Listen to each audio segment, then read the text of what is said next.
Hey, what's happening, guys? The actor who will play the new Spider-Man is surely important, but what's more important than the new threat which our Spidey is going to face off in his very first solo film in 2017? Let's go through top 5 villains for the upcoming Spider-Man reboot. Just to make it clear, this is a list of bad guys for Spidey to face off in his solo film. We're not discussing the really big bad guys whom Spidey will face off among with his Avengers friends in MCU roles, such as Thanos. Number 1, of course, is Shocker, world's best safecracker and a successful burglar. Shocker definitely deserves an appearance in one of the future Spidey solo films.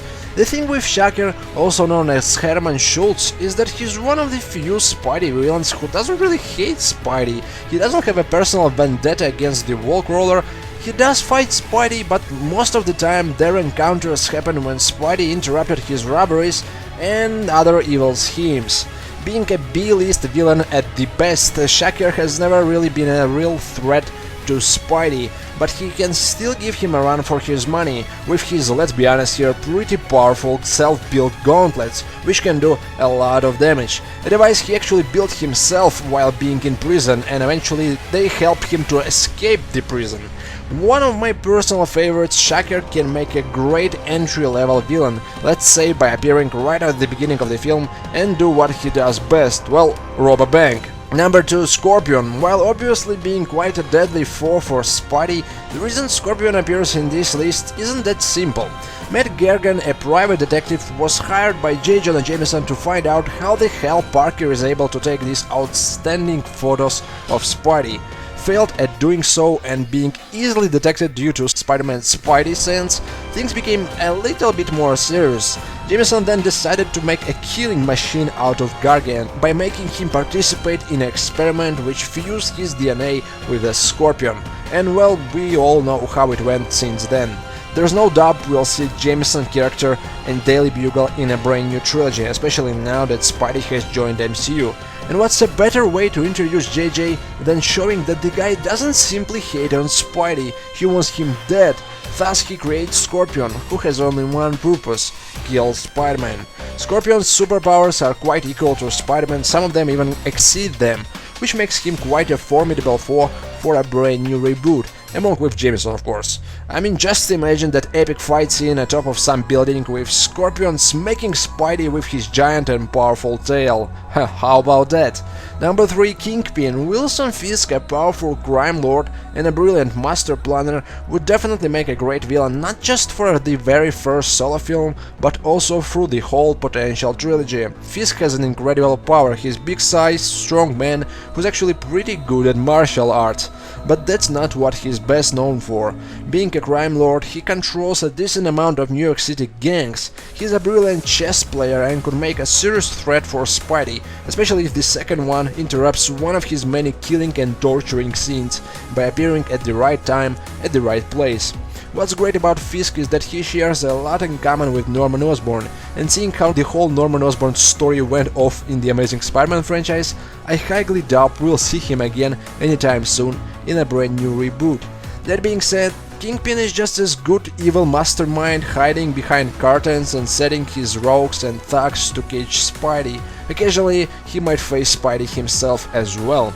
Seeing how Marvel's Daredevil Netflix TV series already revealed our MCU Kingpin, who is played by Vincent D'Onofrio, I wouldn't be surprised if Spidey will say a very first hello to Kingpin by making his guest appearance in one of the episodes. Number 4, Mysterio. My personal favorite, Mysterio is a must for a brand new reboot.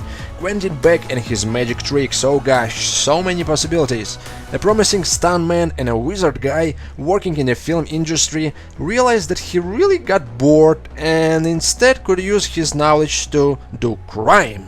Well, of course, it won't be that simple if the guy appears in a movie. Let's say Spidey sees a robbery, swings by, knocks the bad guy, stops the car with a burglar in it, only to find out that this whole scene is actually a part of a movie which is being filmed right now. And let's say the guy who drove the car was a stuntman named Quentin Beck, and he got injured, and let's say he gets fired, and boom, he now truly hates the Wallcrawler.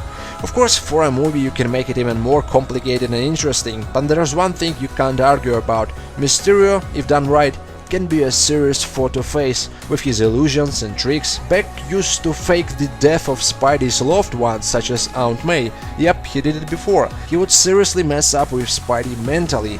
He could easily trick Webhead's Spidey sense, making him doubt what's real and what's not, and placing Spidey in situations where the only way to beat Mysterio is to use another one of his powerful weapons, his brain. Thus, establishing already in the very first solo film that Spidey isn't just a superhero, he's also a genius. Besides, Mysterio just as Electro is a very cinematic villain and was created for the big screen in the first place. And number 5, Venom. Yep, you heard it right, I know what you might be thinking, but thought we've already seen one of his incarnations. Let's be honest here, he hasn't been done right.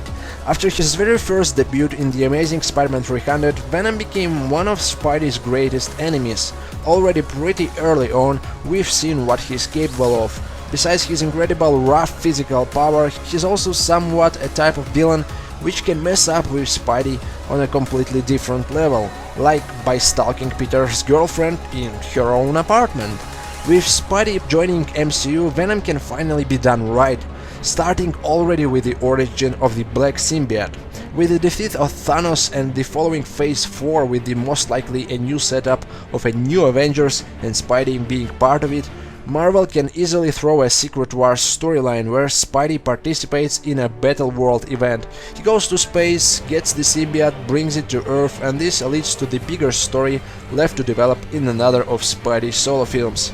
There's a reason Sony were so desperate to bring Venom spin-off on the big screen for years. I mean, take Eddie Brock's origin story, with his tough childhood, father who never appreciated him, his complicated school years. This alone makes Venom such a great developed villain. Plus, now that Spidey has joined MCU along with his Rogues Gallery, the story of Venom can span as far as the Planet of the Symbiotes, another great material for future MCU films, with new Avengers now dealing not only with Venom, but also with his offsprings, such as Carnage and Toxin. Anyway, this is my top 5 villains for the brand new Spider-Man reboot and a potential Spider-Man trilogy. Tell me what's your top 5, thanks for watching, and I'm out for now.